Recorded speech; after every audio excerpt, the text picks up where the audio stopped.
Pada pertemuan kali ini kita akan bahas tentang itu ya, sekolah ya.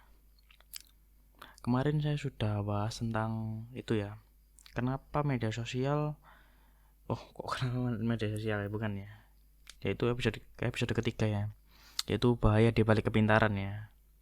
Jadi sedikit beda ya.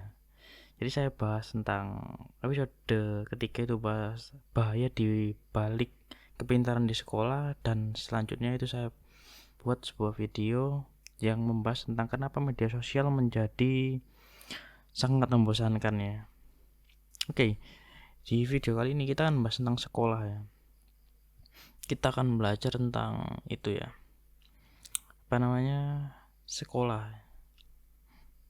sekolah.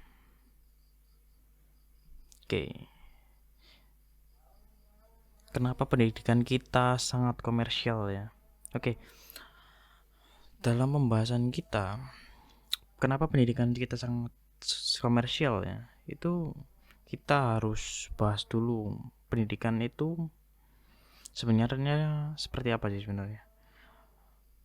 Pertanyaan yang paling sederhana adalah mengapa harus ada sekolah ya? Banyak yang belum tahu ya bahwa sekolah itu secara harfiah sebenarnya memiliki arti waktu luang atau waktu senggang. Nah, kata ini muncul dari zaman Yunani kuno, yaitu zaman di mana orang-orang Yunani di zaman dahulu biasanya memang mengisi waktu luang mereka dengan mengunjungi suatu tempat atau menemui seseorang yang dianggap pandai untuk mempelajari hal tertentu yang menurut mereka itu sangat perlu diketahui. Mereka menyebut kegiatan ini sebagai skole, atau sekolah, yang artinya waktu luang yang digunakan khusus untuk belajar. Lama-kelamaan, kebiasaan mereka mempelajari sesuatu untuk mengisi waktu luang ini akhirnya bukan lagi menjadi kebiasaan kaum lelaki dewasa, tapi mulai menjadi kebiasaan yang diterapkan untuk putra-putri mereka, terutama untuk anak lelaki yang memang diharapkan menjadi penerus ayahnya ketika kehidupan kian berkembang dan semakin menyita waktu ayah dan ibu mereka. Maka anak-anak yang tidak mendapatkan waktu dan kesempatan untuk pembelajaran ini dari orang tua kemudian dititipkan ke seseorang yang dianggap paham atau pandai. Dan biasanya para orang tua ini akan mengirim anak-anak mereka ke tempat di mana mereka pernah bersekolah. Tidak ada kurikulum di dalam pembelajaran di masa itu ya. Jadi anak-anak itu dibebaskan untuk mengeksplorasi. Mereka boleh bermain, berlatih, melakukan sesuatu yang menurut mereka menyenangkan dan belajar apa saja yang menurut mereka patut untuk dipelajari. Sebagai bekal mereka menjalani kehidupannya kelak sebagai orang dewasa. Mereka baru akan pulang ke rumah saat mereka harus menjalankan kehidupannya sebagai lazimnya orang dewasa ya. Sejak saat itu fungsi sekolah, materna atau pengasuhan ibu sampai usia tertentu yang menjadi proses dan lembaga sosialisasi tertua umat manusia telah beralih fungsi menjadi sekolah in loco parentis atau lembaga pengasuhan anak pengganti ayah dan ibu yang dilakukan pada waktu senggang di luar rumah. Istilah sekolah in loco parentis ini kelak juga akan dikenal dengan nama alma mater yang memiliki arti ibu asuh atau ibu yang memberikan ilmu pengetahuan. Meskipun pada kenyataannya kita mengenal kata sekolah ini dari orang-orang Yunani kuno, tetapi mereka bukanlah bangsa pertama dan satu-satunya yang memulai tradisi sekolah. Ada bangsa Cina purba diketahui sudah memulai tradisi ini itu 2000 tahun sebelum Yesus lahir. Dan konon inilah lembaga tertua di dunia yang diketahui saat ini. Selain itu, kaum Brahmin di India juga sudah mendirikan sekolah Veda setengah abad setelahnya. Jika melihat lagi pada latar belakang sejarah hampir seluruh umat manusia, seluruh bangsa yang ada di muka bumi ini sebenarnya telah membentuk pola pengasuhan dan lembaga sekolahnya sendiri. Meski tentu saja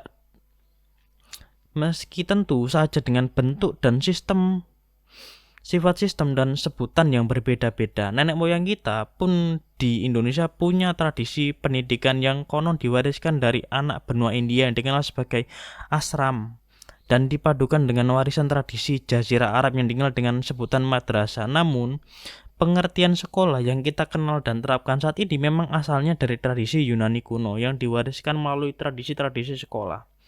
Sekolah-sekolah kolonial Belanda. Nah, berkat kebijakan politik balas budi yang digencarkan oleh Belanda dan Inggris di masa-masa penjajahan dulu, sebenarnya tidak ada yang tahu pasti kapan pergeseran sekolah yang seharusnya menjadi kegiatan belajar untuk mengisi waktu luang, kini menjadi sistem kelembagaan pendidikan yang celakanya justru menjadi kewajiban untuk mendapatkan pengakuan dan sertifikat tertentu. Nah, tentu masih ada sekolah yang masih sejalan dengan apa yang dimaknai dalam sejarah, yaitu sekolah yang tidak punya daftar mata pelajaran, tidak punya jadwal jam belajar resmi, tidak punya kelas-kelas yang dibagi per tingkat atau per jurusan, tidak mengadakan ulangan atau ujian kolektif seperti yang kebanyakan kita hadapi.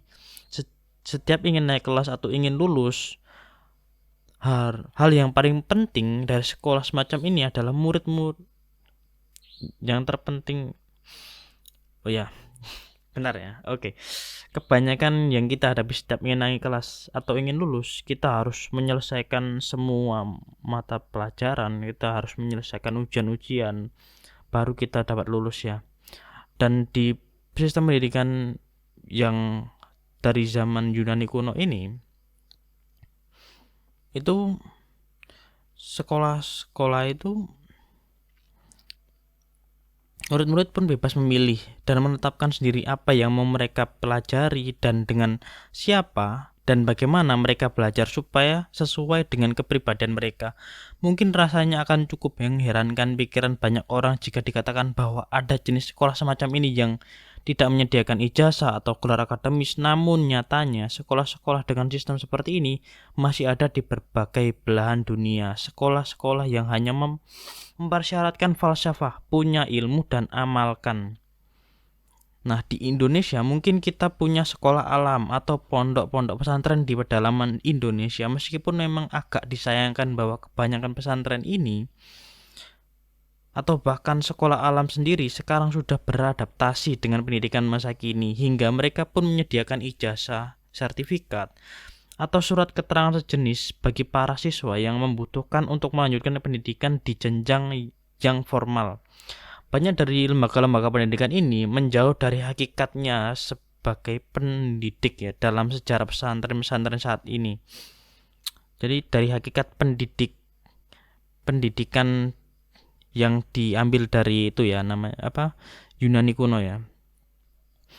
Nah, lembaga-lembaga pendidikan ini yang menjauh dari hakikat ini saat ini juga ada banyak dan menjiplak mentah-mentah kurikulum resmi dan membuat jadwal ruang kelas, jurusan, ijazah, bahkan ikut-ikutan membuat perguruan tinggi yang menawarkan gelar akademis, entah mereka melakukannya karena memang ingin mengikuti arus atau justru karena terdesak pandangan masyarakat yang sudah terlanjur salah kaprah mengenai arti lembaga sekolah. Rasanya dengan kondisi ini memang akan sulit mewujudkan gagasan lembaga pendidikan yang sesuai dengan sejarah dan hakikatnya.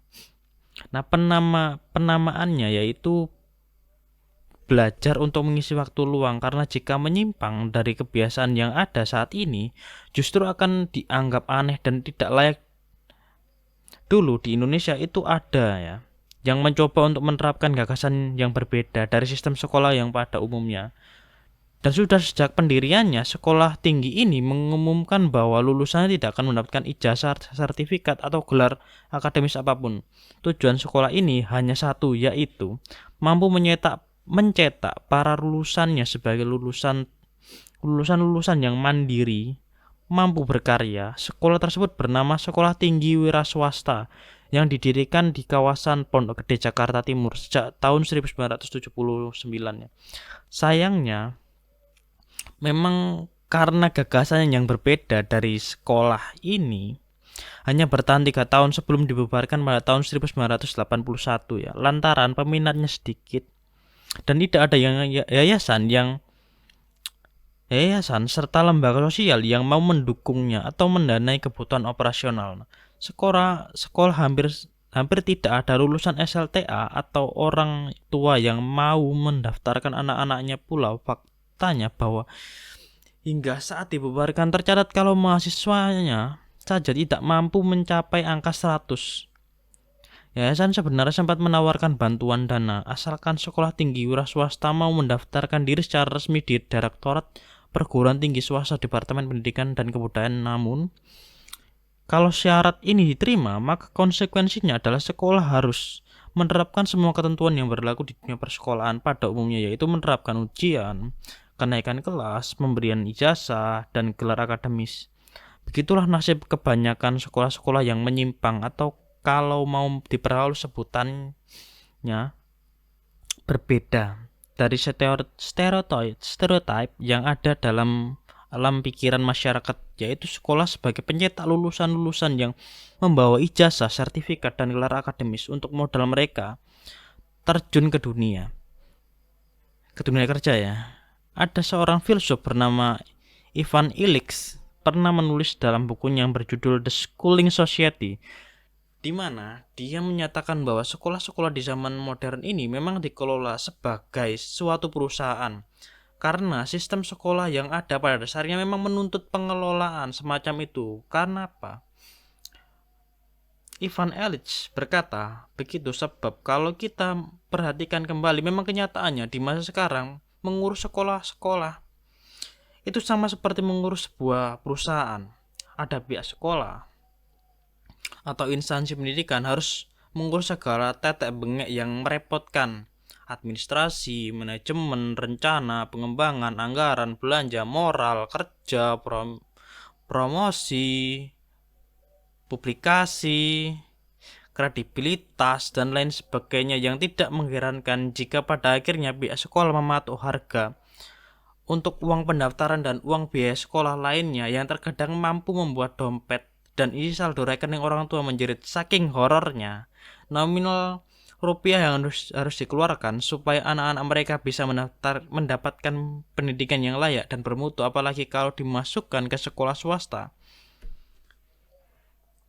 Sekolah-sekolah negeri yang dibayar pemerintah saja masih ada yang memungut SPP, dana iuran, dan lain-lain. Mungkin tidak sebesar apa yang diminta oleh sekolah-sekolah swasta, tapi tetap saja ya, uangnya berasal dari kantong orang tua ya. Juga ini membuktikan kalau sekolah-sekolah itu tetap perlu biaya supaya tidak bubar atau bangkrut ya. Contohnya saja sekolah tinggi wira swasta.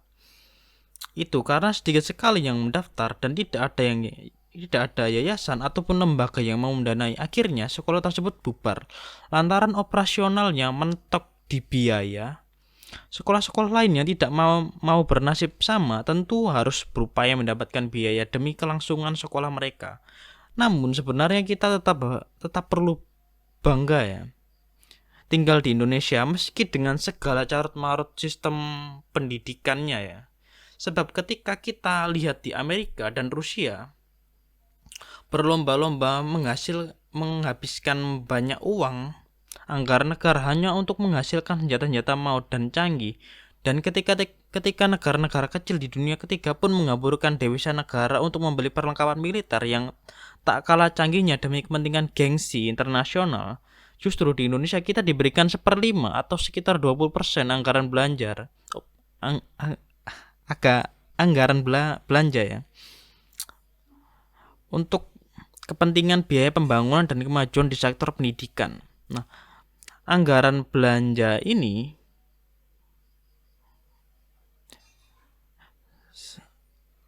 lebih banyak didedikasikan untuk mencerdaskan anak-anak bangsa. Memang terbukti bahwa tidak lama setelah Indonesia merdeka, negara yang baru merangkak ini dalam waktu singkat bisa menunjukkan peningkatan di sektor pembangunan dan kemajuan sarana serta prasarana pendidikan sebanyak 3 bahkan 5 kali lipat. Tapi bukannya tidak mau mengapresiasi atau apa ya yang sudah dicapai sejauh ini. Masalahnya adalah jika bicara tentang peningkatan berarti bicara jumlah, bicara angka yang sifatnya kuantitatif. Nah, kalau bicara soal kualitas ya, kita masih harus merangkak atau bahkan terseok-seok bangkit dari jurang. Banyak perencana pendidikan di negara kita masih berasumsi bahwa kemajuan kualitas bisa didapat dengan memperbanyak jumlah gedung, jumlah guru, jumlah sarana, jumlah prasarana, dan seterusnya. Logikanya yang diterapkan tampaknya masih logika dari hukum Parkinson ya, yang memberi pengertian bahwa pekerjaan berkembang sesuai jumlah waktu yang dibutuhkan untuk menyelesaikannya, bahwa biaya-biaya meningkat jumlahnya sesuai dengan semakin banyak dan meningkatnya jumlah penerimaan, dan bahwa pertumbuhan berarti semakin ruwetnya permasalahan dan hukum Parkinson itu. Itulah yang terjadi dalam sistem pendidikan di negara tercinta ini ya. Pendidikan kita memang berkembang, tapi bukan secara kualitas ya, melainkan secara kuantitas ya. Kita memang sekarang bisa dengan mudah menemukan sekolah-sekolah di berbagai jenjang pendidikan di tempat kita tinggal, bahkan di pelosok sekalipun sudah mulai didirikan sekolah-sekolah yang layak untuk anak-anak setempat ya. Tapi mutu sekolah tersebut seperti tenaga pengajar belum terjamin layak.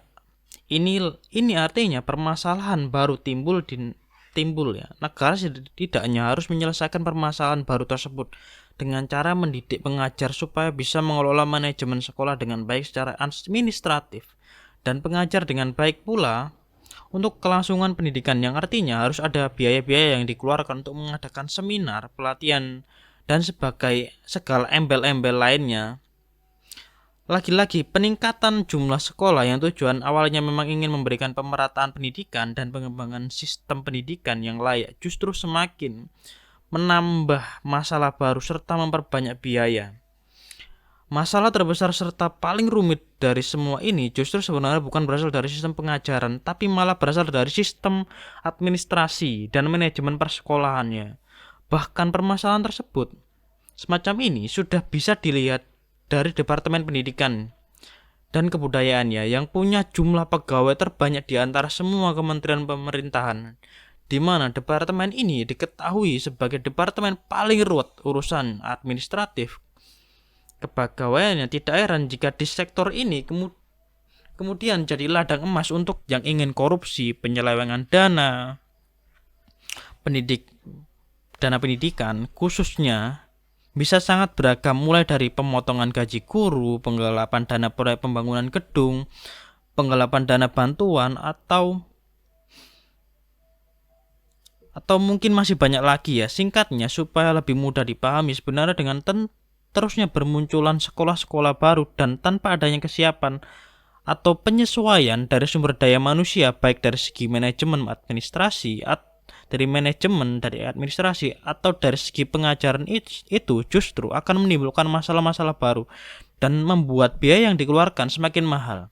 Nah, kondisi inilah yang membuat semua sekian ruwet untuk diselesaikan. Kondisi ini justru yang kurang diperhatikan oleh para pakar dan perencana pendidikan di tengah problematika pendidikan tersebut. Nah, kemudian kita bisa menemukan sekolah-sekolah yang biaya SPP-nya sampai jutaan per bulan. Sekolah-sekolah ini jelas bukan hanya menawarkan gengsi, tetapi juga mutu pendidikan yang cukup setara dengan uang yang dikeluarkan oleh para orang tua. Jika ada yang mengeluh soal biaya yang harus ditanggung orang tua, sepertinya kita juga harus mengingat kembali bahwa sekolah itu perlu biaya untuk beroperasi, untuk memberikan pelatihan kepada guru, serta untuk mengembangkan berbagai sarana yang diperlukan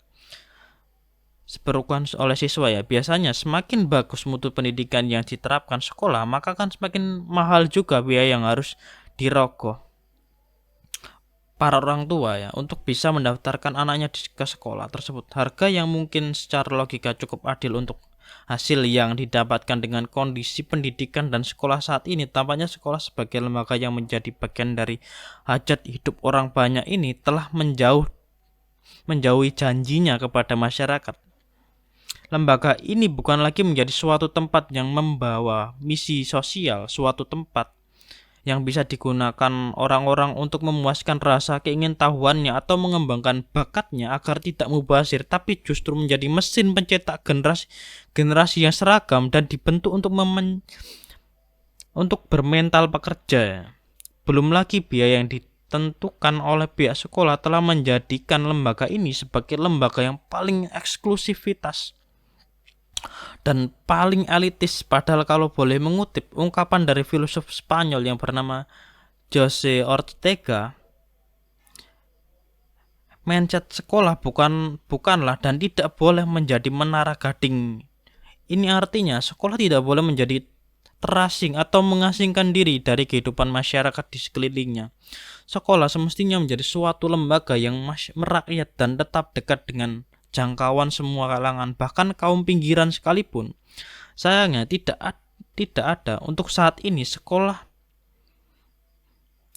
yang sesuai dengan konsep awalnya ya. Sekolah telah berubah menjadi alat yang atas nama globalisasi, modernisasi, dan digitalisasi pembangunan membuat anak-anak melupakan akarnya, melupakan asal-usul mereka. Sekolah lebih tepatnya dibilang berupa batu loncatan untuk mengubah nasib. Itulah sekolah di mata kebanyakan orang saat ini, sebuah batu loncatan yang diharapkan bisa mengubah nasib generasi-generasi berikutnya sejalan dengan apa yang sudah dijelaskan sebelumnya. Sekolah sekarang sudah menjadi tempat yang penuh eksklusivitas dan sangat elitis ya. Jangankan bisa dijangkau oleh kaum pinggiran, bahkan kaum kelas menengah sekalipun masih harus bersusah payah ya untuk bisa meraih pendidikan meski sudah dapat sokongan dana negara sebanyak 20% ya. Tentu nominalnya tidak main-main ya. Tahun ini saja negara akan menggelontorkan dana sebanyak 660,8 triliun rupiah ya untuk pendidikan. Tapi sayangnya pendidikan masih menjadi barang mahal untuk rakyatnya. Isu panas yang belum lama ini pecah dan jadi sorotan di dunia pendidikan bisa kita jadikan contoh nyata. Saking mahalnya biaya pendidikan untuk mahasiswanya, banyak yang kesulitan membayar UKT yang sering kali naik setiap tahunnya. Dana khasnya bukan solusi meringankan yang ditawarkan kampus, tapi justru mempromosikan pinjaman online yang dijadikan jawaban. Lebih dari 50 universitas diketahui menawarkan solusi pinjol kepada mahasiswanya yang tidak mampu membayar tagihan. Entah apakah tepat disebut solusi atau justru sebenarnya mahasiswa sedang digiring untuk menuju jurang kemiskinan oleh institusi yang harusnya mencerdaskan ini dengan bunga sekitar 22% ya per bulan, atau total bisa mencapai 24% per tahunnya. Mahasiswa yang terjerat pinjol ini demi bisa menuntaskan pendidikannya di sekolah ya, sekarang terancam beban finansial dengan kemungkinan gagal bayar hingga denda yang dihitung per hari sampai harus dikejar-kejar debt collector.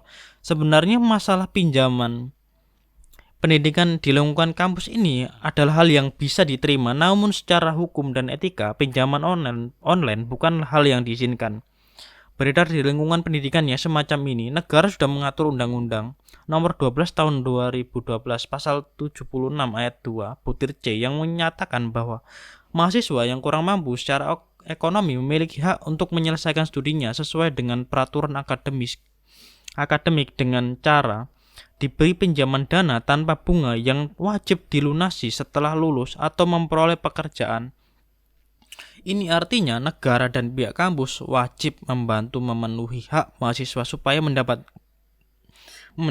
pinjaman tanpa bunga tersebut, yang bisa dibayarkan setelah mereka lulus atau bisa dipotong dari gaji mereka setelah mereka memperoleh pekerjaan. Penerapan semacam ini lebih dikenal dengan sebutan student loan, atau sebenarnya sudah banyak negara yang menerapkan sistem student loan ini dan mewujudkannya dengan baik, seperti misalnya Australia, Denmark, Inggris, Amerika Serikat, Korea Selatan, Jepang, New Zealand, Swedia, dan masih banyak lagi ya.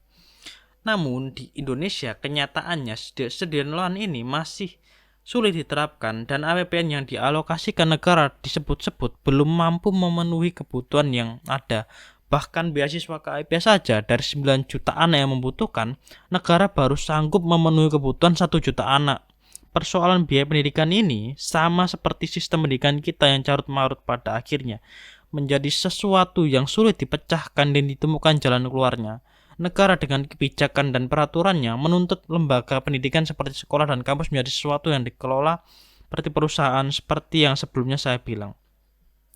Lembaga pendidikan harus pandai mengatur administrasi, manajemen, publikasi, dan operasional secara mandiri sehingga bantuan dari negara akhirnya bisa dikurangi, tapi di Saat yang sama, negara pun masih menuntut supaya lembaga pendidikan menjadi panti sosial yang dengan standar tinggi untuk memenuhi hak-hak anak dari kelas menengah dan kelas bawah agar bisa mendapatkan kesempatan yang sama untuk menempuh pendidikan tinggi. Sayangnya, giliran sekolah-sekolah dan kampus-kampus ini mengambil jalan termudah untuk mereka tetap bertahan dan memberikan pendidikan, yaitu dengan mengadakan motif ekonomi seperti menjalankan bisnis dalam bentuk menerapkan SPP atau UKT yang terbilang mahal untuk kelas menengah dan kelas bawah. Yang artinya kampus jadi mengorbankan misi sosial mereka sebagai sebuah lembaga pendidikan negara, tutup mata atau terkesan mengabaikan masalah ini. Rakyat pada akhirnya dibuat susah kembali. Bagaimana caranya negara bisa mencerdaskan kehidupan bangsa jika persoalan sistem pendidikan yang carut marut ini saja masih diabaikan dan dibiarkan semakin ruwet. Pendidikan lagi-lagi menjadi sesuatu yang mahal dan tidak seluruh lapisan masyarakat mampu menjangkaunya. Fungsi sosial dan sistem pendidikan di negara ini bisa dikatakan tidak lagi berfungsi jika pada tahun 1960-an dan 1970-an sistem dan mutu pendidikan di Indonesia masih bisa dijadikan rujukan oleh banyak negara jiran. Tetapi sekarang keadaannya justru terbaliknya. Sistem dan keadaan pendidikan di negara-negara tangga jauh melejit melampaui Indonesia. Memang mungkin kurang tepat membandingkan Indonesia dengan negara-negara yang wilayahnya tidak seluas Indonesia dan jumlah penduduknya tidak sebanyak Indonesia, karena mungkin pembiayaan anggaran belanja mereka lebih mencukupi. Namun apakah benar demikian? Negara kita meski punya jumlah penduduk yang sangat banyak juga harus diakui sebagai negara yang luas dan sangat kaya akan sumber daya alam. Sebenarnya kita tidak perlu kekurangan biaya untuk kesejahteraan sosial rakyat masyarakat. Masalahnya adalah bahwa terlalu banyak pendapatan negara selama ini tidak diperuntukkan untuk rakyat, atau jelasnya terlalu banyak yang dikorupsi untuk kepentingan segelintir golongan. Di akhir tahun 2023 lalu, pada Hari Anti Korupsi Internasional, diketahui bahwa Indonesia berada di posisi ke-110 sebagai salah satu negara paling korup di dunia dengan skor 34. Kalau saja semua uang negara ini korupsi selama 10 tahun terakhir itu benar-benar digunakan untuk keperluan pendidikan nasional, mungkin sudah sejak lama ya anak-anak di negara ini bisa menikmati sekolah gratis seperti di Jerman dan Finlandia ya. Paling tidak sampai lulus SMA atau SMK. Sekarang kita ambil saja kasus korupsi terbesar di Indonesia pertama, atau penyelewengan dana BLBI atau bantuan likuiditas Bank Indonesia yang mencapai angka 668 triliun ya, ditambah penyelewengan ahli fungsi hutan yang mencapai angka 78 triliun, mega korupsi Asabri yang mencapai 23 triliun, kasus Jiwasraya yang mencapai 7 triliun. Kalau dibagi dengan jumlah total anak Indonesia ya, usia pendidikan wajib ya 12 tahun, maka ada puluhan juta rupiah yang bisa dialokasikan untuk beasiswa setiap anak di negeri ini sampai mereka bisa lulus pendidikan wajib. Masalahnya beasiswa sebanyak itu rasanya mustahil terjadi lantaran budaya korupsi yang sudah mengakar di negeri ini. Pemangku kepentingan di negara kita lebih senang mempertebal kantong sendiri alih-alih membangun negeri atau memikirkan nasib rakyat serta generasi-generasi penerus. Dari seluruh realitas sosial yang sudah disebutkan dan keterkaitan dengan dunia pendidikan, mungkin akan ada segelintir orang yang akan sependapat dengan pernyataan ini, bahwa satu hal yang paling solid dilakukan di masa sekarang adalah berharap dan percaya pada negara. Maka sudah saatnya kita beramai-ramai mencari solusi alternatif untuk menghadapi persoalan ini, sambil terus menuntut tanggung jawab negara untuk pemenuhan perannya di sektor pendidikan dan menuntut tanggung jawab untuk mencerdaskan anak-anak bangsa. Jelas solusi alternatif yang kita butuhkan saat ini bukanlah pinjol ya, yang dipromosikan kampus-kampus top itu, tapi sebuah solusi alternatif yang berkelanjutan dan mampu menumbuhkan pemberdayaan finansial. Mungkin kita bisa menerapkan yang dicontohkan IPB ya, yang membuat mall sebagai bagian dari pemasukan tambahan mereka sehingga tidak terlalu membebankan biaya ke dalam UKT ya. Mahasiswa kampus bahkan bisa juga membuat sebuah tempat mikrousaha di mana para mahasiswa bisa memasukkan produk-produk mereka untuk menambah penghasilan, sehingga dengan ini tidak hanya membantu memberikan pemasukan tambahan bagi kampus, tapi juga membuat para mahasiswanya berdaya secara finansial dan mungkin menjadi bekal serta jalan awal untuk memberikan kontribusi lebih besar dalam kehidupan bermasyarakat.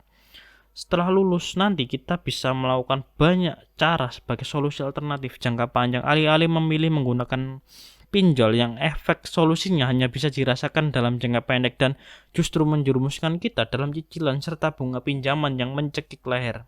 Kita mungkin tidak bisa lagi menahan arah pergeseran lembaga pendidikan yang seharusnya menjadi alat sosial yang merakyat, dan kini justru menjadi alat globalisasi dan modernisasi yang terasa sangat eksklusif dan elitis. Tidak bisa juga menyalahkan negara sepenuhnya atas kegagalan mencerdaskan bangsa, apalagi menyalahkan institusi atau lembaga pendidikan yang memang dituntut dari segi sosial ekonomi. Ini sudah menjadi sistem yang mentradisi, sesuatu yang bahkan diam-diam kita normalisasi. Pendidikan mungkin akan tetap menjadi barang mahal. Untuk menjawab persoalan ini, solusi jangka pendek seperti pinjol bukanlah jawaban, apalagi berpikir bahwa tidak menempuh pendidikan sama sekali. Meski saat ini belum ada solusi konkret soal hambatan dan tantangan pendidikan yang ada, sebagai manusia yang fitrahnya akan selalu haus akan ilmu pengetahuan, perlu rasanya mencari alternatif mandiri yang lebih adil dan solutif untuk menjadi jalan keluar yang bisa mewujudkan pendidikan berkualitas dan dapat diakses oleh seluruh lapisan masyarakat bagaimanapun latar belakang sosial ekonominya. Oke, cukup panjang sekali ya untuk pembahasan kita tentang itu ya, kenapa pendidikan kita sangat komersial ya.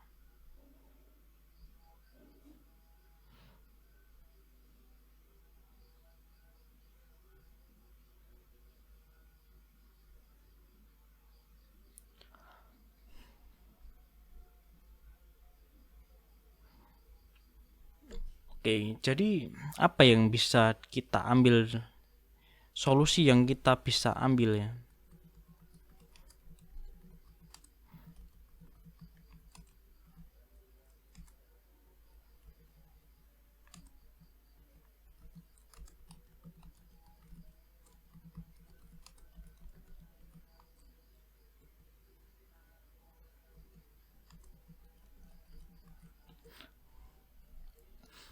Jadi apa ya solusi pendidikan di Indonesia? Solusi alternatif, solusi mandiri ya.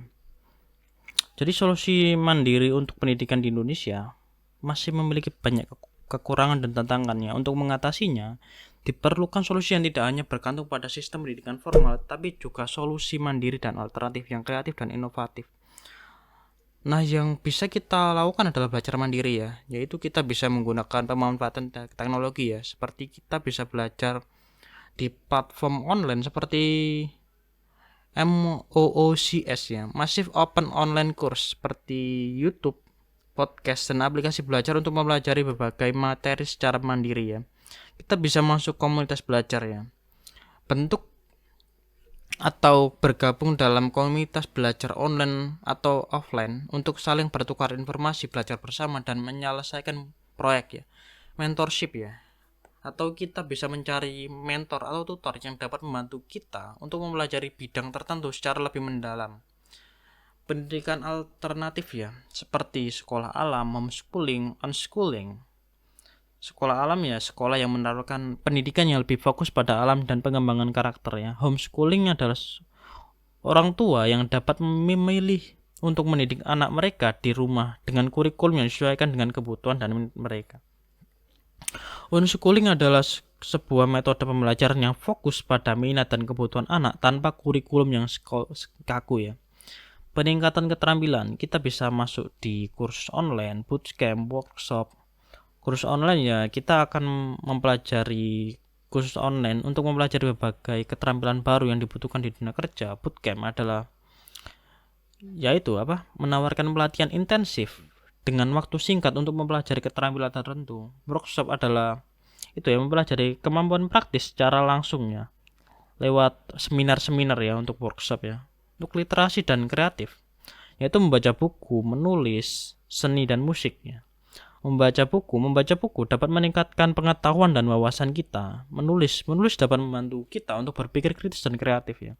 Seni dan musik dapat membantu kita untuk mengembangkan kreativitas dan ekspresi diri. Kesadaran advokasi ya, berpartisipasi dalam diskusi, mendukung organisasi pendidikan, menjadi relawan. Jadi kita bisa berpartisipasi dalam diskusi ya. Bisa dilakukan online atau offline ya, tentang pendidikan atau untuk meningkatkan kesadaran dan mendorong perubahan ya. Mendukung organisasi pendidikan, yaitu mendukung organisasi yang bekerja untuk meningkatkan kualitas pendidikan di Indonesia. Menjadi relawan di sekolah atau organisasi pendidikan untuk membantu meningkatkan kualitas pendidikannya. Yaitu kita masuk lagi ya, yaitu solusi di atas itu kita dapat membantu ya untuk mendapatkan pendidikan yang lebih berkualitas dan sesuai dengan kebutuhan. Penting untuk diingat, tidak ada solusi yang sempurna dan setiap orang harus menemukan solusi yang paling tepat untuk diri mereka sendiri ya. Sumber daya yang saya pakai adalah Ruang Guru, Zenius, Pamify, Sekolahmu, dan Kuiper ya. Referensi yang dipakai adalah Kementerian Pendidikan, Kebudayaan, Riset, dan Teknologi Republik Indonesia, Gerakan Sekolah-Sekolah Menyenangkan, dan Institut Ibu Profesional ya. Oke. Mungkin cukup sampai sini ya untuk permasalahan itu ya, kenapa pendidikan kita sangat komersial ya. Oke, sampai jumpa di diskusi berikutnya ya. Oke.